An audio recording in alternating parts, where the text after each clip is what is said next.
यादव जब मुरेठा बांध के और हाथ में लठ लेके निकलता है ना, तो अच्छा अच्छा का छाती तोड़ देता है और घमंड चूर कर देता है। अगर ये बुलडोजर चल जाता तो ये दशहरा योगी आदित्यनाथ के लिए लंका दहन के तरह होता और राजनीतिक वध हो जाता।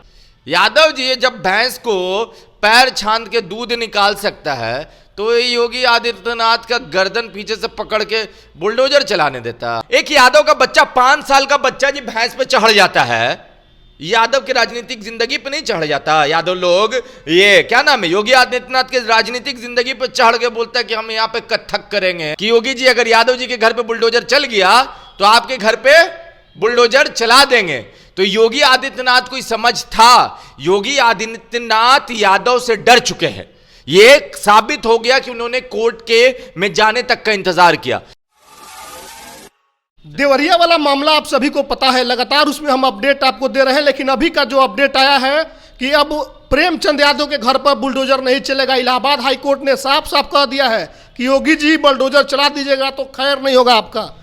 हमारे साथ हमजा जी है, बुलडोजर चलाने की हिम्मत भी नहीं हो रही थी, अब तो और नहीं चलेगा क्या? इलाहाबाद हाई कोर्ट का ऑर्डर आ गया है, तो ऐसे भी अब बुलडोजर नहीं चलना है। मगर समझिए कि योगी आदित्यनाथ को क्यों हाई कोर्ट के फैसले का इंतजार करना पड़ा।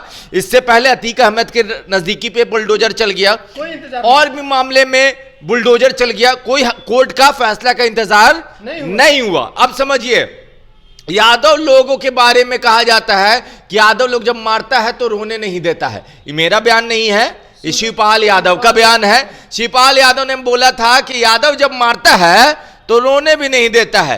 तो योगी आदित्यनाथ को पता है कि यादव जब हमरा मारेगा ना, अब ऐसा मारेगा कि रो भी ना पाएंगे, हंस भी ना पाएंगे, और ना दिखा पाएंगे, ना बता पाएंगे कहां पे मारा है। इसलिए इंतजार हो रहा था आदेश का, इसीलिए इंतजार हो रहा था। योगी जी की लगी पड़ी थी लंका कि भाई कहीं अगर बुलडोजर चला दिया तो फिर ये जो हमरे पे बुलडोजर चला देगा। देखिए पब्लिक ओपिनियन में कहा ना सब, वहां सनी जी गए थे तो लोग क्या कहा कि योगी जी अगर यादव जी के घर पे बुलडोजर चल गया तो आपके घर पे बुलडोजर चला देंगे। तो योगी आदित्यनाथ को समझ था, योगी आदित्यनाथ यादव से डर चुके हैं। ये साबित हो गया कि उन्होंने कोर्ट के में जाने तक का इंतजार किया, कोर्ट के फैसले तक का इंतजार किया। नहीं तो योगी आदित्यनाथ दूसरे दिन बुलडोजर चलवा देता। अतीक के घर पे चला था। अतीक नहीं भाई, 10 गो ऐसा मामला है कि कुछ भी कांड हुआ, कुछ भी कर्म कांड हुआ, योगी आदित्यनाथ दूसरे दिन वहां बुलडोजर चलवा देता था। ठीक है, अब योगी आदित्यनाथ चाहता तो प्रेम यादव के घर पे भी दूसरे दिन बुलडोजर भेज देता। बुलडोजर की रफ्तार धीमी क्यों थी? बुलडोजर लखनऊ से देवरिया पहुंचने में इतना टाइम क्यों लग गया?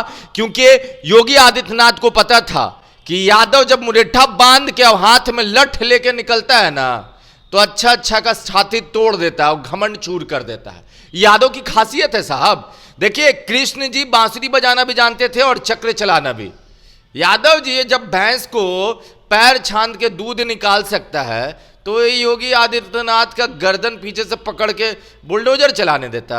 ये बुलडोजर चल जाता ना, तो ये समझ लीजिए एक तरह का राजनीतिक कब्रगाह हो जाता योगी आदित्यनाथ का। यादव लोग उखाड़ देंगे, एकदम सत्ता से उखाड़ फेंकेंगे। ये सारा कहानी था। इसी वजह से योगी आदित्यनाथ का कोई बयान भी ऐसा नहीं आया था कि बुलडोजर चला दो, जब मिट्टी में मिला दो, ये सब नहीं है। अतीक अहमद के मामले में आया था कि मिट्टी में मिला देंगे, याद कीजिए बोला बयान, सदन में बोला गया, सदन में बोला गया था और मिट्टी में मिला दिया गया। यादव, प्रेमचंद्र यादव के परिवार के बारे में, न किसी यादव के बारे में कोई बयान ना आया, क्योंकि यादव के डर से एकदम खिखियाए हुए हैं। और ऊपर से भी बोला गया होगा कि देखो 24 का चुनाव है, बुलडोजर चल गया तो समझ लेना तुम। तो ये सारा कहानी अब हाईकोर्ट ने तमाचा मारा है। देखिए हाईकोर्ट का तमाचा, हाईकोर्ट अगर किसी सरकार पे सवाल उठाती है ना, तो उसके लिए एक काला धब्बा की तरह होता है।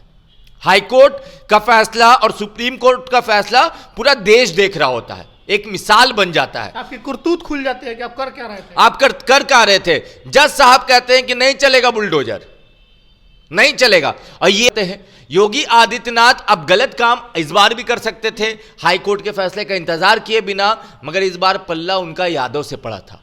यादव, देखिए यादव के बारे में लालू यादव ने कहा था, याद कीजिए 2015 की चुनावी सभा में, कि भैंस पे के पीठ पे, गर्दन पे हाथ रख के भैंस के पीठ पे बैठ जाने वाले समाज हैं हम लोग।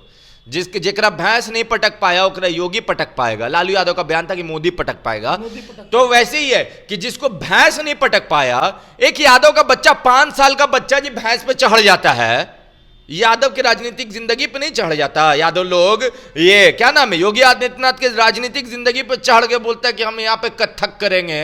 और ये देखिए दशहरा चल रहा है, और दशहरा में क्या हुआ था, लंका दहन और रावण वध। अगर ये बुलडोजर चल जाता तो ये दशहरा योगी आदित्यनाथ के लिए लंका दहन की तरह होता और राजनीतिक वध हो जाता। योगी आदित्यनाथ का राजनीतिक वध कर देते यादव जी इस दशहरा में। समझिए कहानी। एक तरफ यादव का डर, दूसरी तरफ कोर्ट का आदेश, अब तो नहीं चलेगा। अब तो कतई नहीं चलेगा। अब अभी कोर्ट के आदेश को लेकर योगी आदित्यनाथ अपने जाट भाई के पास जाएंगे कि हम तो बुलडोजर भेज दिया था, मगर कोर्ट ने मना कर दीजिए। समझिए वहां पे भी तो दिखाना होगा कि काहे नहीं चलाए, उनसे भी उनका समाज पूछेगा कि इतना देरी क्यों हुआ, तो मुंह दिखाने के लिए कुछ तो चाहिए। तो कोर्ट का आदेश लेकर जाएंगे। अब इनको दोनों गाल पे तमाचा पड़ा है, इधर से हाईकोर्ट का, इधर से यादव लोग का। अभी मुंह दिखाने लायक नहीं है, ये पहला मुख्यमंत्री है जो मुंह दिखाने लायक नहीं है कहीं पे। तो समझिए ये चीज सही हुआ, हाईकोर्ट के फैसले को सलाम है कि उन्होंने संविधान को बचाया और लोगों में उम्मीद रखी कि मुख्यमंत्री कितना भी सनकी हो मगर वो संविधान से ऊपर नहीं है। चलिए, तो यादव की पावर और कोर्ट का आदेश, अब प्रेमचंद यादव के घर पर नहीं चलेगा बुलडोजर चली थी लेकिन रास्ते में धीमी पड़ी थी, लेकिन अब वो वापस चल जाएगी जहां से आई थी। इस पर आपकी क्या प्रतिक्रिया कमेंट बॉक्स में लिखिएगा। बहुत बहुत धन्यवाद।